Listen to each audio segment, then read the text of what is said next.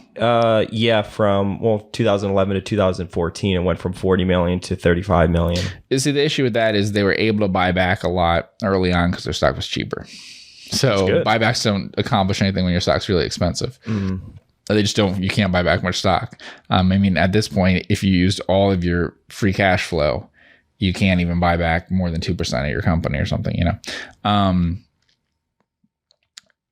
Yeah. So same sort of thing. Very expensive, and that's why I would be afraid of it now. I mean, it did trade at 10 times at the bottom of the last cycle. I don't know that would ever happen again. But it's very easy to imagine it falling by more than 50% just on the multiple, which is like when we talked about Microsoft, same thing. In fact, a lot of the numbers are pretty similar for FICO and Microsoft in that Microsoft didn't have that amazing growth. It was good. It had a couple years that were really amazing, but it wasn't that different from the 10 years in which the stock did badly. The next 10 years as a business weren't that amazing, but it was starting at such a low price. So these things do work out a lot better if you buy them, at 10 times rather than 40 or 50 times. Yeah. And then the other thing is maybe you should hold them longer. Yeah. Because obviously when I was investing in the company, I never was thinking about price multiples this high, right? I would have thought maybe one day if everyone loves the stock, it'll be at a multiple that's about half of what it's at now. Double it. Yeah, go from 10 to 20. Yeah, that it could go to 25 times, sure. Mm-hmm. I mean, it had been before. Yeah. But I would, and I wouldn't make an investment assuming that it had to do that, but reasonably could it have gone to 25 times? Yes, but I never would have imagined 50 basically. Yeah. That's crazy. Crazy. We could look at a couple more. Let's see.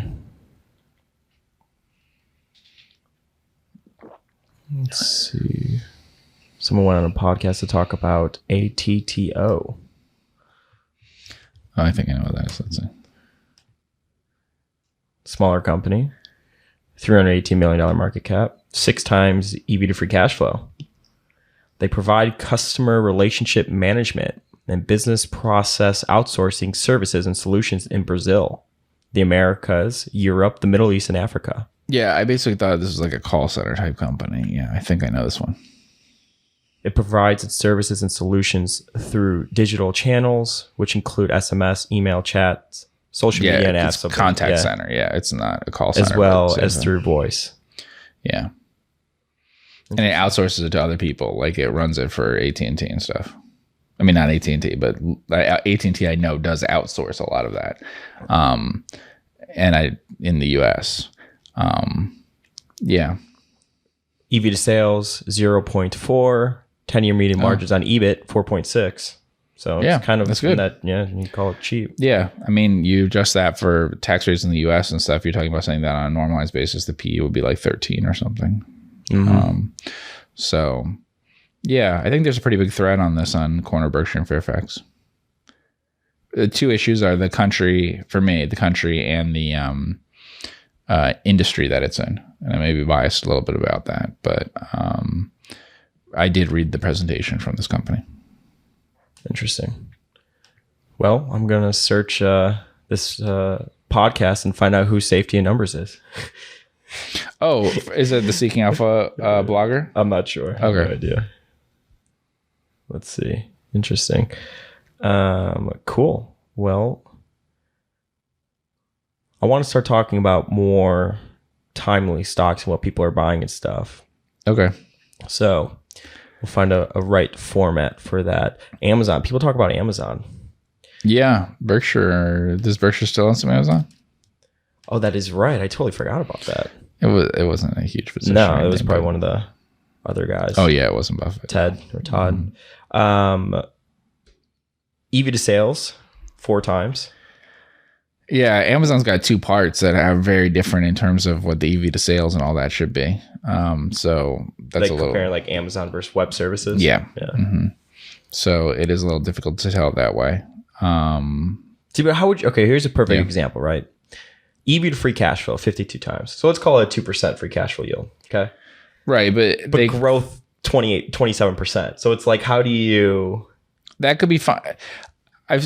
Free cash flow plus growth. How would you think about that? Amazon the valuation on Amazon, I can't say that it's cheap, but I can't say that it's too expensive because they're in very, very big businesses. The ones that worry me a little bit more, people's projections for long-term growth, are the companies that are based on advertising on the internet, because that is limited. There's only so much that you can have of that. They have very large market share in it. Amazon may have half or whatever of the online retail, but online retail is very small compared to offline retail. I mean, they have like no penetration in groceries and things like that, which is a huge industry. That's why they're in industries like that, or dipping their toe in those sorts of things, because one day it might become a big thing for them. And then web services is big too. The potential for that is really big. So you have these huge things it could be in. I don't know if those businesses will be great over time, if their returns will hold up as well and all of that sort of thing. I mean, the history of big dominant retailers is that long before everyone realizes that they're the big dominant retailer, their returns are actually decreasing, competition's coming in and it's slowly eroding, and later people can look back and go, oh, their returns have been getting worse and worse.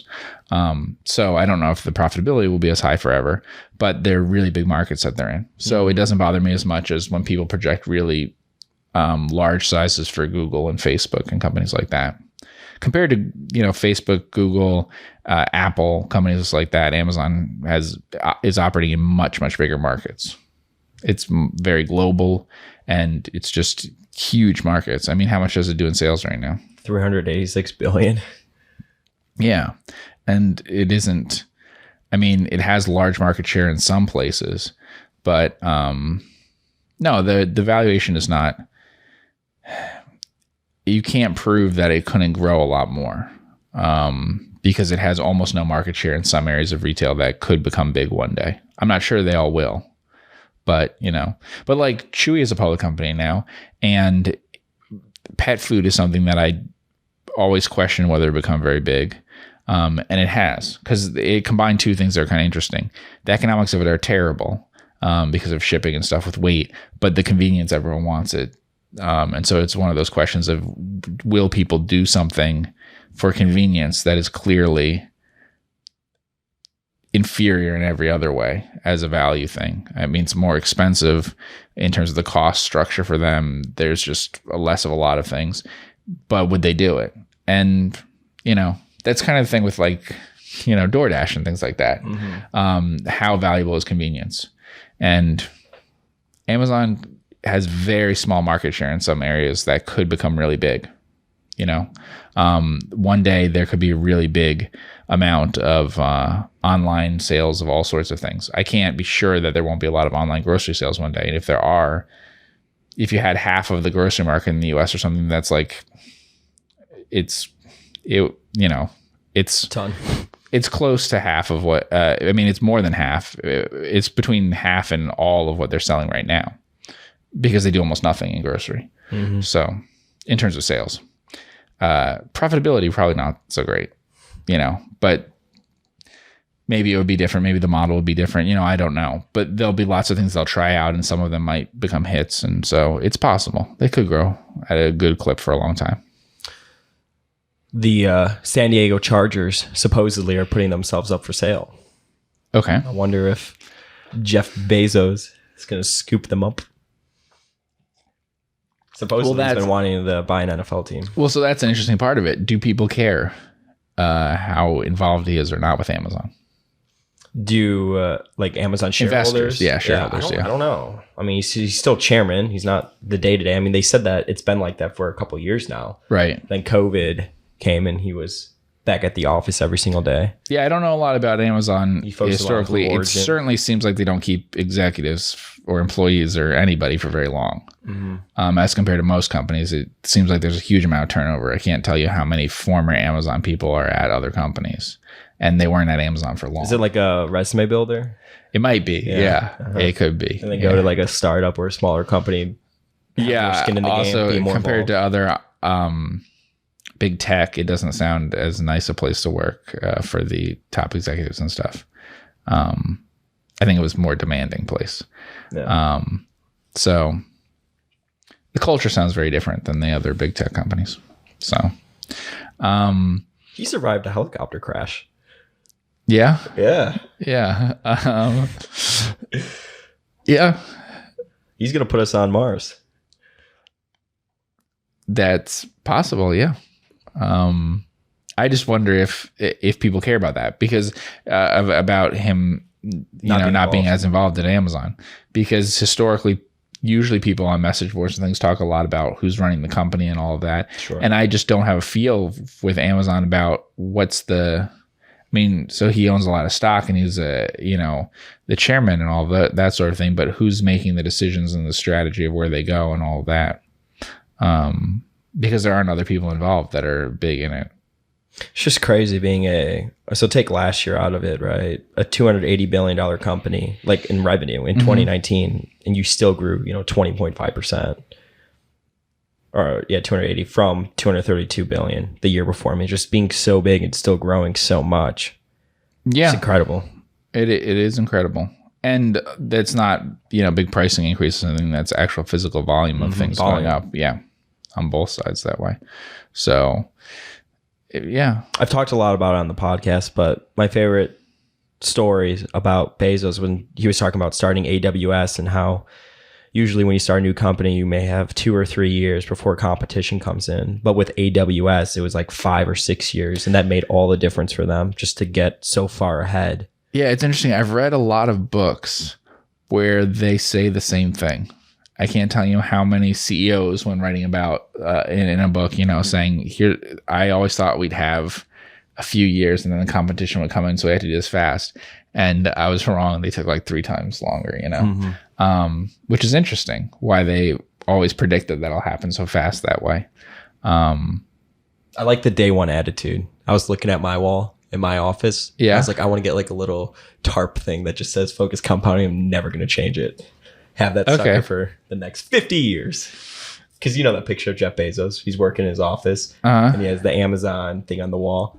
And it looked like it was done with like a spray paint or whatever. Yeah. Yeah. Love that. And they're very big on day one, having that day one attitude. Yep. Yeah. So, the valuation is very hard to determine though, right? But okay, so EV to free cash flow 52 times.